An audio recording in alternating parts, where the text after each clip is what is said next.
And we are live. Welcome to Totally Unscripted. I'm Martin Hoxie. That's Charles. That's Cara. I'm getting better at this. And that's Charles. So we've dialed it back, but I think in terms of show, we're deep into code and various APIs and things like that. But you can't get away from spreadsheets. They dominate the world. The number of customers I work with who are doing 6 digits quite easily in revenue based on spreadsheets is quite scary, but impressive, and some other adjectives I won't use. But so yeah, the answer is always a spreadsheet. So I should really ask Alice if she agrees with that statement. My motto. I have stickers and everything. There we go.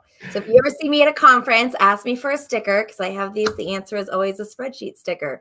And if you want to challenge me that you can't do it in a spreadsheet, that's a fun game I play. So in honor of your theme, Alice, we thought this would be a great show, and we were going to add your sticker up for the duration of the show. So there you go. So the answer is always a spreadsheet. Who doesn't start off every project or every list or every task or everything with a spreadsheet, whether it's personal life or your professional life? They are the Swiss Army knife of technology, right? I mean, everything goes in there, and we use them pretty much ubiquitously. And I think it's super awesome, right? Whether it's, like you said, a math class or whatever it is, the ultimate, utility that folks use. And so with this episode, I think it's going to be super amazing because we're so fortunate to be joined by what I think is one of the utmost spreadsheet authorities, is Ben Collins, who's a Google developer expert. Ben is originally from the UK, but lives somewhere in the middle of the country, around West Virginia these days in the US. And he actually has a great mission of actually helping folks learn more about spreadsheeting. We'll hear about his story in a second. But I think it's super neat to realize all the different things that people can do with these things. So with that, why don't we bring Ben on and figure out a little bit more about what's a spreadsheet. Ben, welcome back to the show. Great to see you again after a little bit while. How are things? Great. Yeah, thanks for having me on the show. I think it was 2020 when I was last on the show when we talked about Google Tables. So it's really fun to be back, and it's great to see the show in its 5th season now. So welcome. Great to be here. I'm clearly biased, Ben, but no pressure for you. But your episode with Carlin on tables is one of my favorites. So hopefully you can replicate it today. Well, that's it. Yeah, let's see if we can top it today. That's the goal. Awesome. Hey, so Ben, real quick, for folks who may not know who Ben Collins is, can you tell us a little bit about who you are and kind of what you do? Sure. So I as you said, I teach people how to use spreadsheets and how to automate spreadsheets with code. And I sort of started my career as an accountant, so I used spreadsheets a ton. Realized I didn't want to be an accountant any longer, and started consulting and then teaching people how to use spreadsheets. And I looked back at one of my, I call it a business plan. It was, of course, a spreadsheet back in like 2015. And I said my goal was to create the best online resource for learning how to do Google Sheets and AppScript. And I think that's still what I'm trying to do today. So awesome. So I think we'd obviously love to pull up and point to where folks can find you. Ben Collins. Don't forget the L. The L's very important. The L is important because otherwise you end up going to the Stig, who is the racing driver on Top Gear. Yeah. He's Ben Collins as well. So I'm the second, probably third, well, somewhere down the line, most famous. Ben Collins. So awesome. So just, quickly, obviously, you try to educate folks and help folks understand it. But what is the mission of bencollins.com? Like, what are you hoping you can do with folks? What do people who come to that expect? What's kind of your background with that? Well, I think that there's a lot of great features, a lot of great things you can do with spreadsheets that people just do not know about, that do not realize you can do it or don't have the time to learn. And so there's a sort of gulf there between what you can do and what people are actually doing. And I think, all of us here today, we're trying to sort of help people move across that divide, travel from A to B and get better at doing spreadsheets. And it's not really, I mean, it's fun to mess about with spreadsheets, right? I think everybody enjoys that. But there's ultimately a bigger goal, which is to, if you're more efficient or it's easier to do things with spreadsheets, then you can do your job better, which then trickles down. And, if you're an educator and you can design better exercises in your spreadsheets, then your students benefit. If you're working at your corporate finance job and you can, spend 2 hours less doing your reporting with scripts, then, that saves the business money directly. So that's really the goal, is to get people to that stage. And so they come to the website, they'll see, lots and lots of tutorials, written video tutorials, courses that can help them move from A to B from their own journeys. I think that's one of the real challenges with spreadsheets is, there's a hidden, the functions that you can do in spreadsheets. You got to, in terms of discovering those, that's quite tricky, which is why I love your newsletter, your weekly newsletter, because quite often you're revealing something to me as well in terms of what you can do in terms of functions. Do you think that's kind of the continual challenge, particularly as Google are adding more functions into Google Sheets? How do you keep abreast with what's coming on, and how to use? Yeah, absolutely. It's a continual challenge, and I think that I get to see quite a few of the features that are coming, and I get to talk to some of the people who work on them, and always continuously, a big challenge is, first of all, telling people about these new features, and then second of all, educating them how to use those features. And then even when you've done that, people still have to change their work habits, which is sort of another wrinkle, because we have the muscle memory, we have our processes, and maybe, to change course, it takes you a little bit longer the first time. Nobody likes to do something that's going to take them extra time. So yeah, it's it's always a challenge, but it keeps me busy, gives me a job, so it's good. I like it. But I like to step back for a second, because you mentioned you were on the show a couple of years ago, and it's 2024, and as we indicated in the show title and the little thing on the bottom right here, the answer still seems to be always a spreadsheet. We have all this new technology, we have all these capabilities, we have all these great new ways of computing. We have AI obviously being an emerging, landslide of opportunity. Why is the answer always a spreadsheet? What is it about spreadsheets that makes them just so core to business? And before you answer that, one of the interesting notes that we were talking about earlier is folks applying for jobs in the professional world today. Spreadsheeting skills is like, a necessary requirement. It's up there with being able to, write and communicate. Mm-hmm. And I think there's a stat, 1 in 3 jobs actually require a spreadsheet. It doesn't necessarily have to be a Google spreadsheet, although preferred here. But spreadsheeting skills, why is spreadsheeting just so core? And what do you see people doing, coming to that space to learn about spreadsheets? Like, why is it so core? Yeah, it's true, because every year you can read articles, the spreadsheet's dying, and this is the end of spreadsheets. And then here we are talking about them still, as you said, in 2024. And I think there's a few reasons that you've already touched on a little, which is that they have a lot of versatility, they have a lot of power. But two other points I want to make is that I think that, they bridge the world between the non-technical people and the technical people. So, on one side we have developers and data scientists, and they often use spreadsheets to just, do some little rough calculations and work.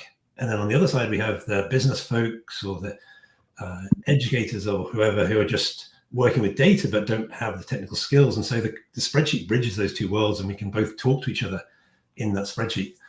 And then the other aspect is, I like to think of them as kind of a whiteboard for your data. So you can see it all in front of you. It's not hidden in lines of code. It's not hidden in sort of arrays that we can't see. And, you can just move things around and drag them and drop them and type them in. And so there's just so much flexibility there. So I think that just, I can't really see them going away. I do think there are times and there are tools that are better, do things better than spreadsheets. So for sure, I'm not here to say the answer is always a spreadsheet. I think it's mostly the case that it should be, but no. there's times, obviously, of course, when you get to certain scales, you've got to move to databases, and AppSheet might be a better solution if you're doing a lot of data management and a lot of CRUD operations with your data coming, in and out of spreadsheets. It might be better to have an AppSheet. But yeah, for they're just there, and they're just easy to use, and they're just ones that people understand. So I think we're stuck with them, whether you love it or not, for a while yet. What trends are you seeing, Ben, in terms of, you've obviously been working with spreadsheets for, I don't want to embarrass you, but obviously quite a while. But in terms of particularly Google Sheets, where you, what kind of trends are you seeing in terms of that as a solution? Yeah, I mean, on one hand, it's just incremental changes we're seeing now. The spreadsheet is a quite established piece of technology, so we're not seeing gigantic leaps anymore. They just continue to get better and better and better. And I think that since Google Sheets came onto the scene, and since it's improved and become this viable spreadsheet software, and Excel, they keep now spurring each other on to sort of innovate more. So we're seeing all of these new functions and these new features and techniques and tools coming through. So I do think that innovation is happening, but it is more incremental. That being said, obviously AI is just the big sledgehammer that's going to come in and break everything to pieces, and we'll rebuild anew. But we're not. We can talk about that maybe towards the end of the episode if you like. That's a a big topic. But the original question was about seeing the trends, wasn't it? That we're seeing. So in one hand, we're still seeing them just used doing the things that we've always done with spreadsheets. And when I did a survey last year with my audience and asked people what they did with spreadsheets, and I got a lot of people just replying, everything, exclamation point.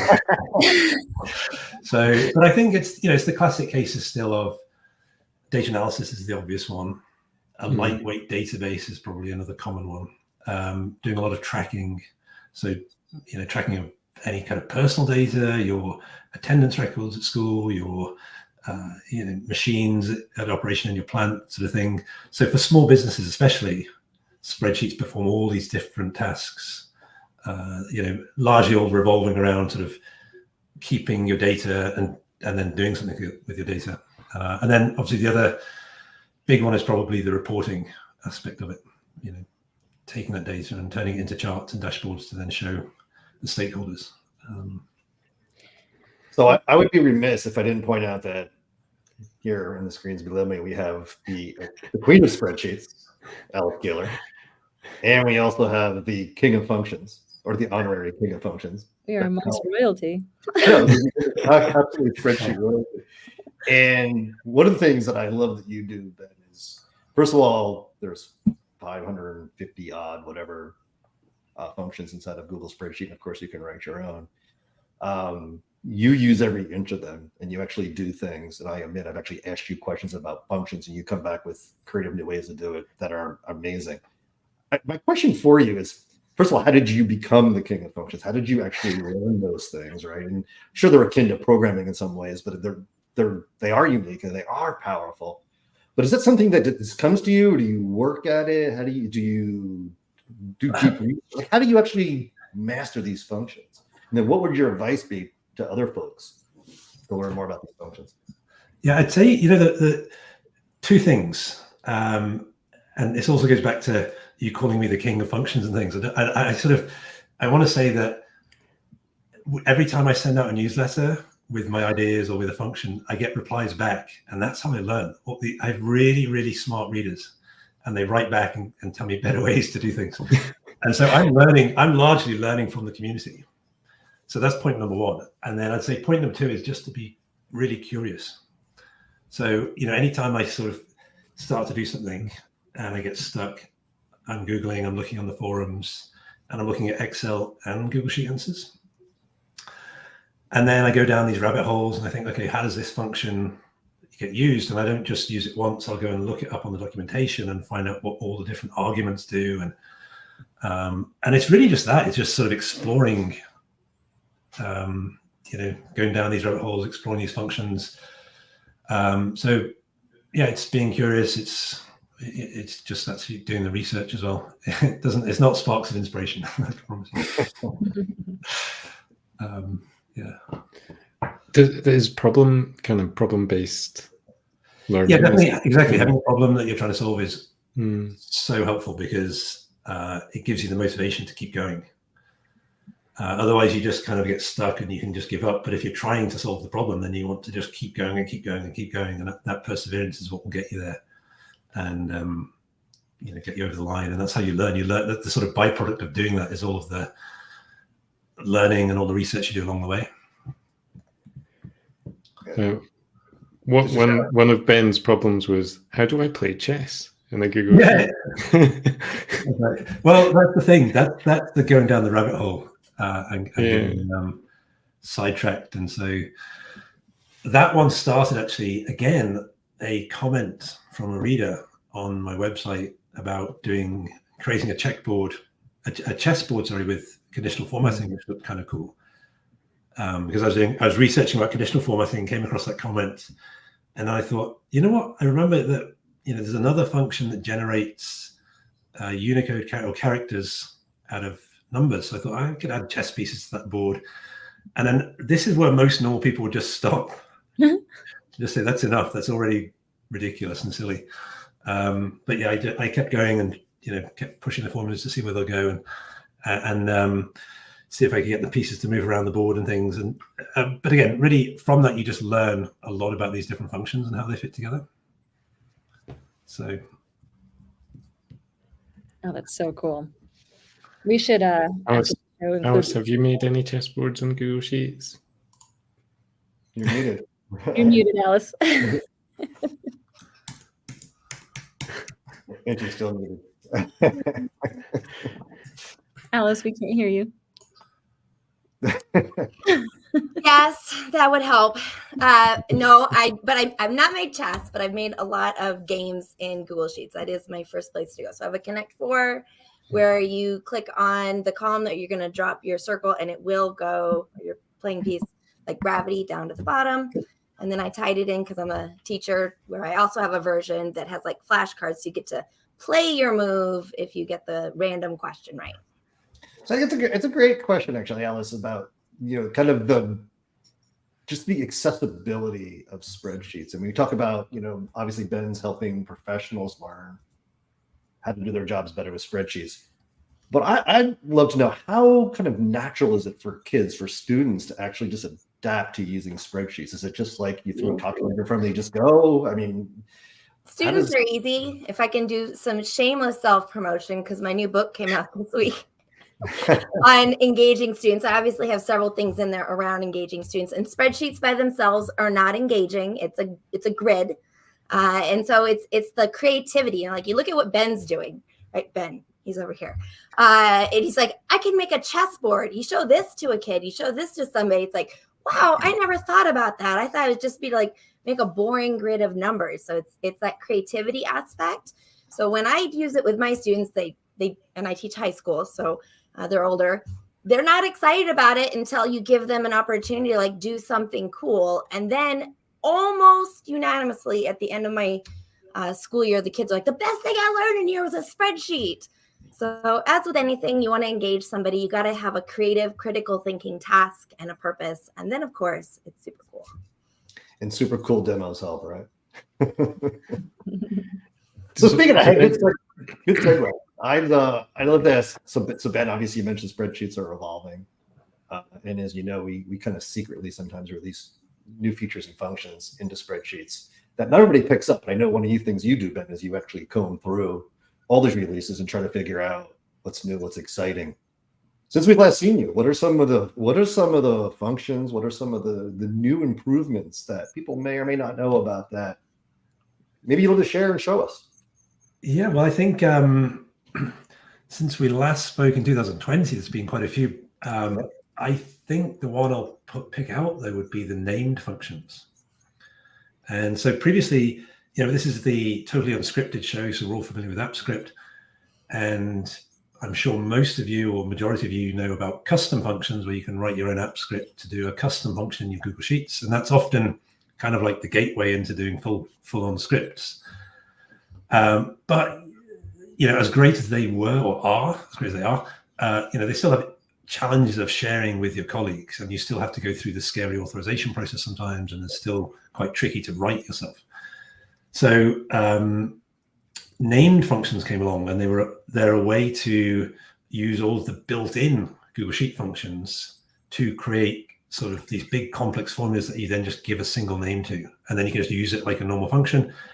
But then even beyond that, perhaps the best feature is that you can share them very, very easily with other sheets. The people in your organization can just import those formulas. So it leads you to these workflows where you can have a library of these named functions that perhaps the spreadsheet guru at your company creates that do all of these bespoke calculations or whatever your company needs, and then all your colleagues can import these to their own spreadsheets and start working with these bespoke features. So it's really a really powerful way of working. So I'd say that the named functions is a huge innovation that came along in 2022, I think it was. Nice. Is there anything you can show us? I can. Let's see. Let's see it. Okay, so we've got a nice blank sheet here titled demo, and I thought it would be kind of cool to. I searched around trying to find a formula or some formulas that I could showcase a few of these new functions that we've had, but without it getting too complex and too bogged down in numbers or math or whatever. So we'll see how this goes. What we're going to try and do is create a formula that outputs a whole month for us, essentially, a name function that does that. So it's kind of cool. And we'll see it first. Then we'll go through some steps to build it. We won't be able to build the entire thing, but we'll see how far we can get in a reasonable amount of time. So first of all, we'll pop a date into this cell. And you can do that, by the way, with, I'm on a Mac, so it's Command and a semicolon or semicolon, or Control and a semicolon, I think, if you're on a PC. And if you double click it, by the way, it's a nice date picker. That's a little tip that not many people know about. And then we can do something like this. I've created a named function here called calendar. So we'll click it, and then it will output a very nice calendar for me. Ta-da! And that's what named functions can do. So you can create a function like this if you wanted to have a function like this in your workspace, in your organization, because this was a particularly useful thing that you did frequently. And then Bob or Sue down the hall can import this same function and just use it the same way, called calendar. So they can just type in calendar, pop this sort of thing up. And if we have a different month, it will just output the the calendar on a different month for us. So that's so in terms of you mentioned there, someone else using your name function. How would they go about using that function? So what you would do is, if we let's just open another sheet very quickly. We would go to data, named functions, and import a function. Come to recent, and then this is where you would call it something like my big library of wonderful functions. It's really easy to find, not just demo. But we'll click demo. We'll say insert. That's the formula, by the way. So you're not going to be typing that out every time. That's pretty horrendous. Wow. So we'll just import it instead. And then, then this is in my other sheet. This is somewhere where we can say calendar. And then we could put today's date in there. And it will just then, output that calendar for me. And this is obviously in a different spreadsheet now than where I defined the function.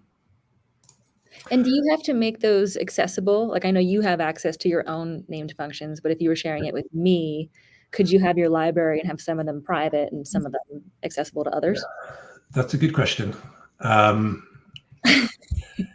Kara. Good question. I can't remember off the top of my head. I'd wanted, before I give the answer, I'd want to look into that for you. So maybe you can. I feel a morning espresso coming on. Yeah, exactly. I'm not sure. It's been a little while since I've, looked at every aspect of them. So Yeah, we'll come back to that one.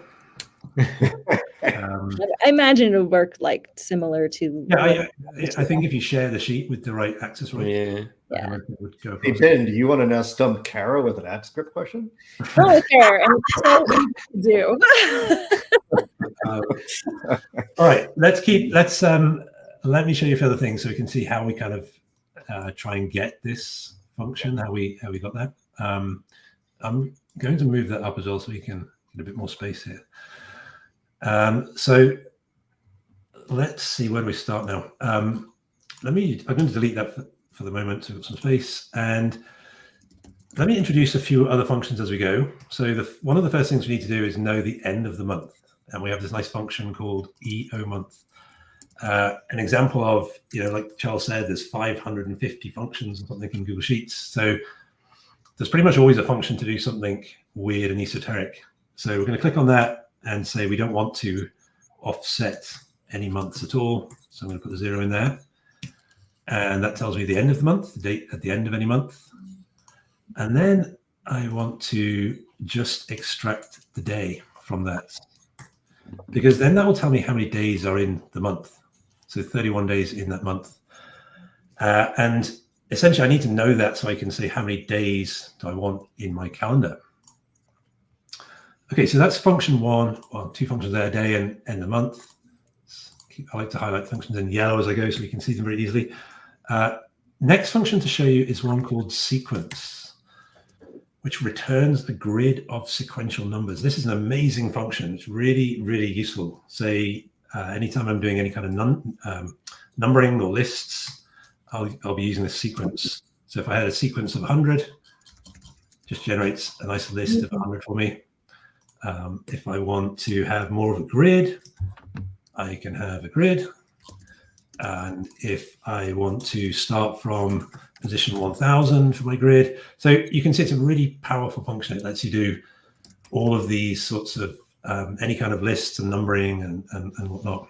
But today we will just do one row with 31 columns for the days of the month. And then of course, we're not going to hard code at 31 because we've just calculated it there. So we'll just reference that 31 there. And we get the 31 there, the nice 31. So if you're still with me, what we do next is use one of these new functions that was introduced last year called wrap rows. We were really lucky. The last 2 years we've had the named functions, we've had let, which we'll talk about in a moment. We've had lambda functions, we've had wrap rows, wrap cols, all these data analysis functions. So if you're into functions in your data, it's just been, Christmas after Christmas after Christmas coming along for us spreadsheet folks. Right, hands up. I didn't know that one. So wrap rows, and watch this. If I say, how many days are there in a week? 7, right? 7. So we'll do 7. We'll hit enter. And look at that. We've basically gone and created our calendar there. Now, we've still got obviously some issues to deal with, like these #As. The one is really not starting on quite the right. If I look at my calendar, 1 is actually the Friday for March, not the Sunday. So, we need to somehow offset this. But we're getting there, right? So this is the first step, is to just get this far. Now, these #As here are really easy to just get rid of because we can keep going with this formula. And this is an example, Charles, of you saying, how do you find out about formulas? This is where maybe what I would do next is I would take a look at this formula, I'll click this, and I'll say, okay, I've done my range, I've wrapped it for 7. What's this pad with? What on earth is that all about? So I go down, I'm going to read it, and it's a value to fill the extra cells in the range. And the default is a #NA. So we say, okay, so what if we put in, hello? We can put in anything we like there to fill in those extra cells. So we think, okay, well, let's just get rid of it. And we'll leave it blank. Now, I'll just give you a very quick aside here, because this is really interesting for anybody who works with spreadsheets, is these look like they're blank, but if I actually check, I'll pick any one of them. Text. It's false because it's an empty text string. So that's really not helping us actually, because you might somewhere down the line want to count how many blank cells you have or how many days you have or whatever. So really we want those to be truly blank. And so what we can do now is actually just delete that altogether and just leave that last argument completely blank. And then it will go ahead and fill in and leave them blank for us. I think there should be a bell of Martin has now learned. Ding, ding, ding, ding. So yeah, so that didn't used to be the case. If you go back, I think 3-4 years, you had to. There were ways to do it, but they were kind of convoluted ways to guarantee a blank cell, because, like I think Alice said, actually that's like a blank string. But now we can just leave it blank, which is really nice. It makes things easier.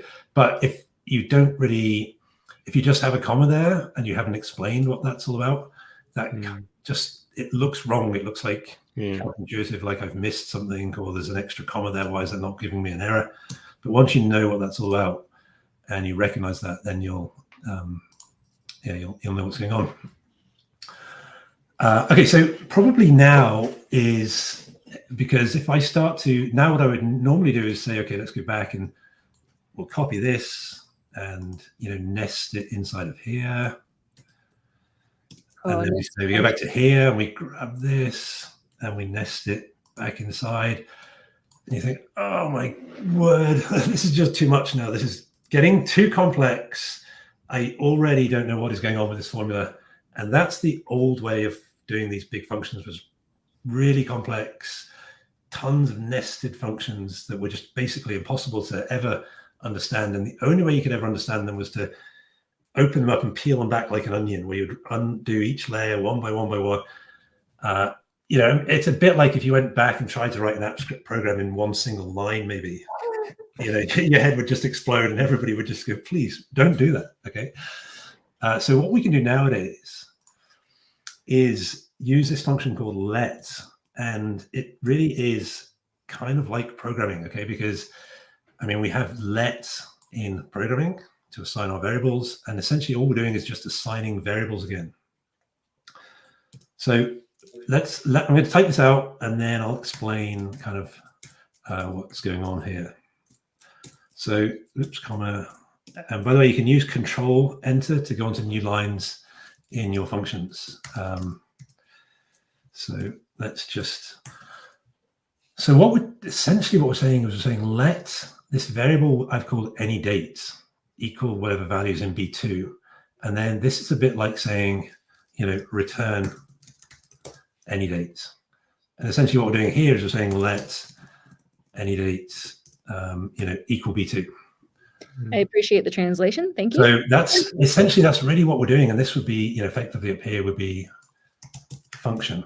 So that's kind of what we're getting at, really, is just we're actually just programming, writing these little tiny functions, but now inside of a function where instead of each line saying let the variable equal, we say let once, we define all of our variables, and then at the end here we have the formula expression. Ding, ding, ding, ding. So all we've done so far is we've said define the variable any date and then just return me that variable. So what we'll do next is we'll come in, this one here. We'll copy this one next, and I'm copying it without the equal sign because we don't want that equal sign.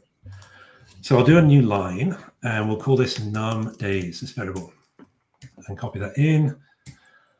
Now this is again where we do like programming. We wouldn't want a hard-coded number to be sort of floating all through our program. We give it a variable name. We use that variable name throughout the program, so that if we need to make a change, we just change it once, and that variable takes care of it throughout the program. Same thing here. We don't want to have B2 referenced everywhere. We now can just reference any date, which is just here. So this is very, very, very exciting if you're doing spreadsheet work. Now we'll just say num days, and we'll test this before we go any further. Okay, it gives us 31. So now we're making good progress. So the next thing we might do is come and copy. Okay, let's see. This is our next. This was our next variable, if you like. Let's dump that in. Let me do a new one. We'll say all days. It's the all days of the month. We'll copy this one in and need a comma there. And again, we don't want to be referencing B5 was the number of days. So now we can put in that num days as our, and then we'll change this now to say all days to test. Because I want to test this, make sure this works, give me the right output before I make that formula expression any more complex. Right. All right, that looks pretty good. That's, whoops, what did I do there? That's given us the output. So that's pretty nice. So we're here, we might say, okay, now I'm ready to now make this formula expression a little more complex. We'll put that wrap rows back in with wrap 7, with that last blank one, and hit enter. And if I compare now, we didn't, let's finish off just embedding this to make it look really horrible in there. Okay, so I'll go up now and let me just show the formulas. So they both give the same output, but if you look at that one, it's really, really hard to read and understand what's going on. If you look at this one, it's laid out and we can say, okay, so any date is B2. Then we're just calculating the number of days. And if I look at any individual line, it's not very complex. It's something that someone who's reasonably familiar with functions, if they look at it closely and maybe just go and Google that function, what it does, they'll understand what's happening. Whereas this one, it's really hard to know where to even start. So that's why this let function is, so useful and helpful. It can really make you improve your functions, make them a lot easier to use, a lot easier to write, a lot easier to debug, because as you saw, each step of the way, I'm just testing the function out. So Ben, first of all, that was awesome, and I heard Martin's bell go off. This is a developer show. The folks normally jump into code and start to write custom functions. Have you seen, with statements like the let, have you seen an approach to change the way you would actually approach to building these solutions? Because we know, obviously, with code, you have to share that. It's a little harder. It's in a project. Is this basically allowing a lot of custom functions to be built at source easier, more readable? I mean, can you forego custom functions in AppScript in a lot of use cases with this functionality? Yeah, it certainly is opening up a lot more powerful options to people who don't know AppScript. So that's one thing.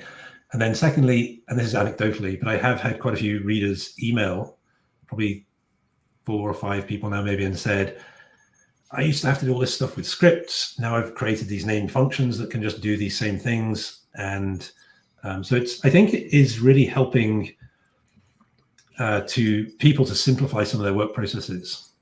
Because, as you've alluded to, it's just easier to not have to have a script that needs permissions. It's easier to just share these ones. It's a little quicker perhaps to create them because it can all be done inside the sheet. So I think it's expanding the possibilities of what you can do with spreadsheets to get closer to where the world is. So there's still a little gap, but it's getting us closer and closer and closer.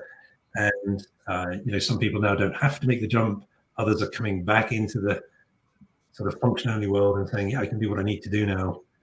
It's here, don't have to worry then about having a script and that sort of thing. So it is interesting. Yeah, it's changing the game a little bit. For sure. I have a question, but I'm afraid it's going to be another stumper. They're the best. Have you tried using let with an AppScript custom function? No, gosh. Let me just actually, but I did. Hey Ben, will this help you? we took her off the stage. Sorry, Ben. I did research something the other day. If you can bear with me 1 second, it's because I can't remember if it's the same question you asked just then. Yes. Okay. So I did check this out, Carrie. You can use custom functions inside of a named function. Yay! I did try it out because I thought somebody was going to ask me that question, and I tried it out, and it did work. So you would create. Let's just quickly do it now, actually, if you like. Oh yeah. We can do that. We are running a little low on time. If you Maybe we'll first. Yeah, but it's a coding show. I want to see the code. All right, so we'll see how quickly we can do this, because it does let us then demonstrate the named function as well. This is where we'll say double x, and then go. I haven't written that script for a while, so forgive me if I get this wrong. Custom function. We'll save. Gosh, is this going to work? I'm so nervous. I've seen this demo before, that exact function. It's in the documentation. Cara, did you write that coding? In the documentation. No comment.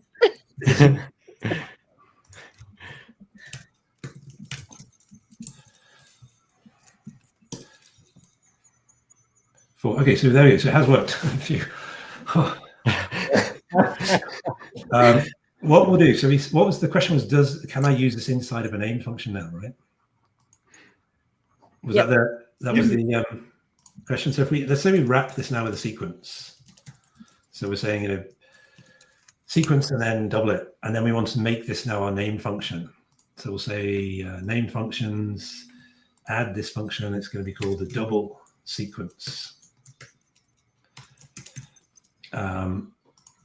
Let's just call it double, and that's the here, but obviously we don't want it to be hard coded. We'll put A1, we'll define it A1 as a cell. Ooh. Next, this is just the input A1. This is a very, very quick look at how we create a named function. Okay, so we should be in business now to say double sequence 10. And it should give us an output then of 20. And there we go. Wow. So we can use custom functions inside of name functions. Look at that. Very cool. So yeah, I guess the help warning here is you've now got a sheet with a custom function in it. So in terms of sharing or reusing. Well, you go into you have all those sharing challenges again. So I'm not sure that would be an interesting one to share this. Yeah. I've not looked at that. So a couple of things. We're at time, and I actually want to do a couple of things before we actually lose you, Ben. First of all, that information was wild, right? I mean, there's so many tips and tricks that you've got. I want to point out for folks who are tuning in, shameless plug, but you can definitely learn more from Ben. Ben has a series of courses out there that you can actually subscribe to, and you can think like Ben and create functions like Ben. Ben also has a phenomenal YouTube channel to go through, and not to miss the most, I think, important thing. If you want Ben in your inbox every week, this is essential. You get a hot tip that guarantee Martin's bell goes off, and I think you're check it out. But just in the time remaining, and again, please do check out Ben and all of his freely available stuff, as well as some of his courses. But the elephant in the room we want to talk about, Ben, and you mentioned it earlier, was, sheets are super powerful, AppScript is super powerful now, and AI. How does that change? And what do we put up here, by the way, you've actually put a playbook out here about using AI with Google Sheets. But in your opinion, what's the big difference? What's the opportunity? What can people expect to start to learn from using AI with Sheets? What's your experience tell you? Yeah, well,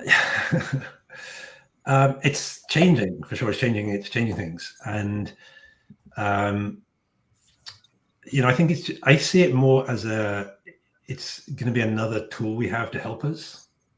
So I don't think I'm going to be bowing down to this spreadsheet overlord and just saying, do my work.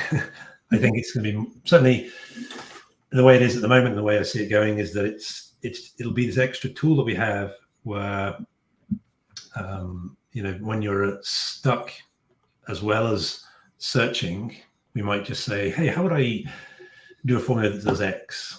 And it will give you some ideas of how that formula might work. And then you can go and pick the bits you want, put them into your work. So I think we'll still need us as the conductor of the orchestra to get all the pieces firing. But I think that the AI can come in and be just another really useful tool that can speed up our workflows. And certainly I think it will help people. Actually, well, I mean, at all levels, all technical levels, but to utilize technical things that might have been out of reach previously. So you might be able to say, hey, I'm trying to do this with my formula, but it can't work. It can then perhaps give you the formula or the code. Now, the one caveat with that is if we don't know, if it's a bit of a black box, we don't know if it's necessarily always going to give us the right answer in every conceivable situation. Yeah. So it might look like it works for the inputs we share. Then we share it with our colleague who does something completely different with it, gives it some different inputs, and suddenly it either breaks or gives you a wildly inaccurate answer. And so that's why I think of it more as a tool than just hand over your work and say, do it and get your results back. I think we still need to have our oversight. We still need to have our involvement, our creativity. But I do think it's going to be hugely, or it's going to play a big part in how we work with spreadsheets going forward. So you remember we used to have the explore sidebar in Sheets that recently went away, and it would give you suggested pivot tables. And I don't know what we're getting next, but I think we'll have something like that. That's kind of a sidebar with a bunch of AI stuff. That's it gives us. Do you have the Gemini sidebar, Ben? Again? Do you have the Gemini sidebar? I've been using when it was called Duet AI. Yeah. So they just came out with this like the other day, and it's amazing. Yep. That's it at the moment. So I think that at the moment we're seeing, so I need to play with that one still, Alice. We've got that. We've got lots of third-party tools as well that do all sorts of interesting things. And I think we're still sort of in the phase where, there's lots of moving pieces and ideas, and we haven't got established workflows yet. So I think that it'll be really, really interesting over the next year or two to see what emerges as the best practices with AI and the best practices. So again, it's an exciting time to, work with technology for sure. Well, Ben, you just answered Jenny's question. Jenny, thanks for the question. She wanted to know about the Explore button going away, and you're right, it kind of disappeared on folks, but there is a lot more to come. Also, Jenny, by the way, also is a big fan of yours, Alice, as well too. So thanks, folks, for the comments. Definitely pushing them out there. Definitely.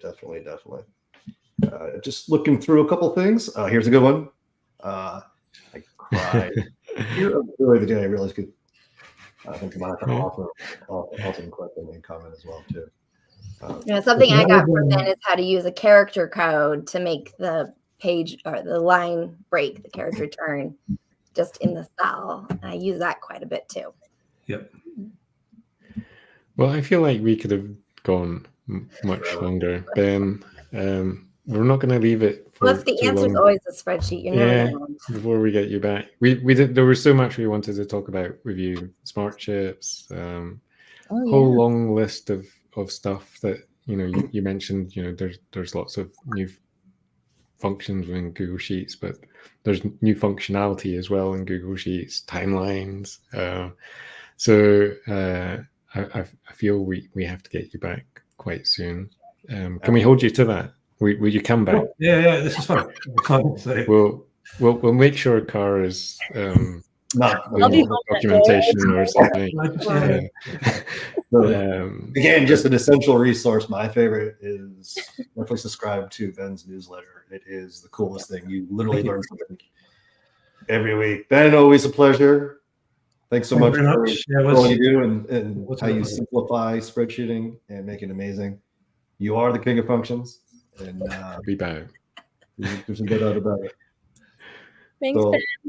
Thanks. Until next time. Yeah, thank you very much, everyone. It was great fun, and let's do it again. Cheers. Happy functioning.